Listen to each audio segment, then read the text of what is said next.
Alright, you talk about economic growth. But what we have realized over the years is there have been economic growth and development. And that is due to lack of public sector reform. So, what effort is government making to address the issue of public sector reform?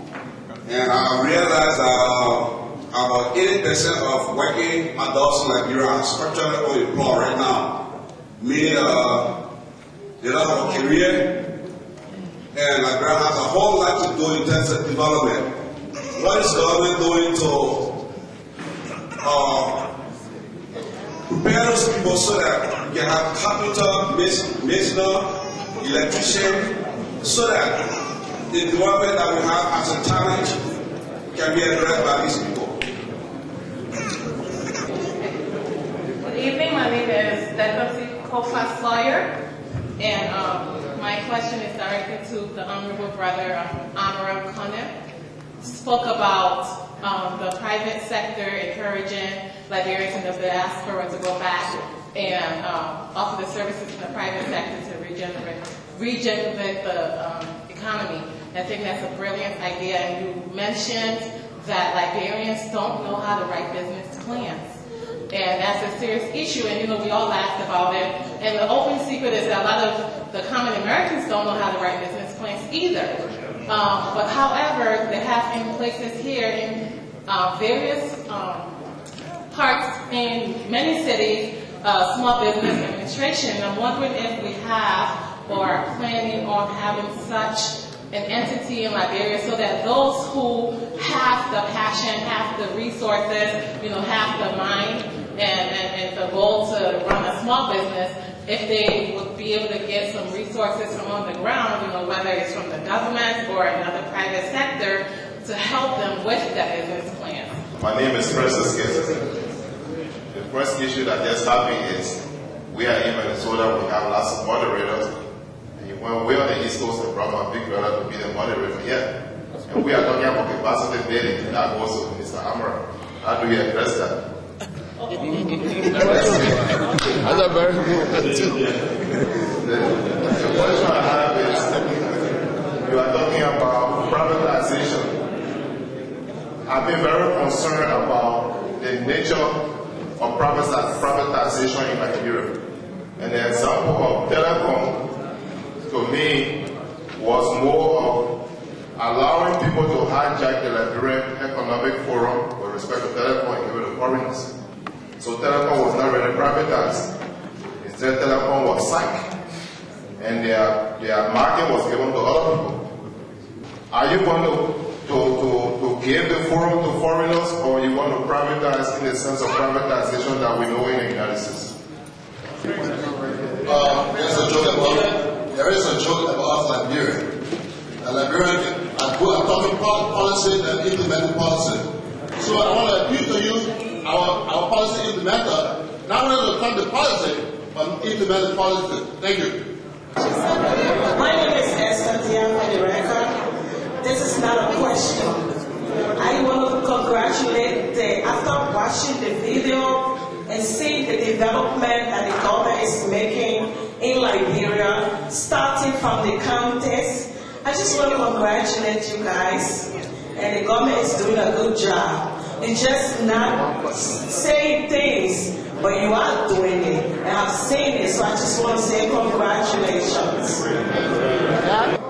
Well, you're absolutely right, and I think we show the evidence. So I don't want to regurgitate what I have already shown. Public sector reform, Dr. Ali talked about that. He did his presentation.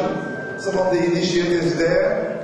That's a big item on the agenda. The 80% unemployment rate is something that people always quote, but they never tell you the source of the survey. Now, I'm not trying to say that unemployment is not high in our dear Liberia. It is. But the 80% is questionable. Because when you define unemployment economically, you know that the taxi driver in Liberia will tell you, say, you're not working. You're working for pay. That's employment. who are unemployed usually are those who don't have work, but they are actively looking for work. We haven't done a survey on that in Liberia. So the 80% is sort of an estimate, an exaggeration, so to speak. So what we are doing right now is, I chair the Legislative Board. Legislative is the Liberian Institute for Geo and Information Statistics. It's the statistic house. We are currently conducting the labor force survey. And in 6 months, Liberians will know the true unemployment figure for their country. And then we'll establish the baseline that predicts poverty. And then we'll begin to track unemployment on a quarterly basis so that we can report and plan accurately. But the 80% is wrong, it's exaggerated, because when you ask a taxi driver, people's definition of employment in Liberia is to dress in a suit and a tie and go sit behind the desk. That's the definition. So please bear with us. We'll release the result as we did the census. On the issue of vocational education, that's critical. We are now, I chair so many things in Liberia. We have to do a lot of things. I also chair the vocational educational program. We've secured about $30 million from the donors to start MBTC in Ghana's to start training in carpentry. But in addition to that, we have the vocational training school in Rivergy, we have it in Brangere, we have it all across the country. But when people are trained to do work, there must be jobs available outside. So the focus must be on job creation too. So since we got hit by the global economic downturn, we rushed to our Bretton Woods institutions and said we need to do something. The African Growth Catalytic Fund, we push for that for Liberia. We got two benefits out of that. One, will support the implementation of our new education sector plan that has been endorsed by Cabinet. The other one is a $35 million grant that will create 17,000 jobs for those people who are graduating from these vocational schools. The challenge now is the sustainability of these jobs, so that we need to accelerate the completion of these concession agreements, bring these new FDAs online, create the opportunities for these new graduates to be absorbed by them. So doing the vocational education, linking it to employment is, the strategy here. Mrs. Sawyer, thank you very much for that question. SMEs, we have now taken SME development. It's not called the Small Business Administration of Liberia, it's called SME development. We've taken it out of the NRC, let Mr. Torkov and his team focus on attracting big investors, because we need to bring factories, we need to do manufacturing, we need to diversify this economy.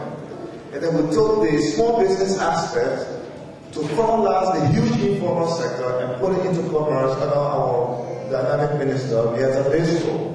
So a new SME department is being built, developed at the Ministry of Commerce, and is going to be similar to how the small business associations work in the United States. And if you want to talk to me, let's go outside. I will be there, then you can ask a question. I will try to answer it since the word is not available. Also, you go to our website, you can email me, and I'm good at email, I will respond to you. So please, let's answer the question so we don't leave this room with any doubt.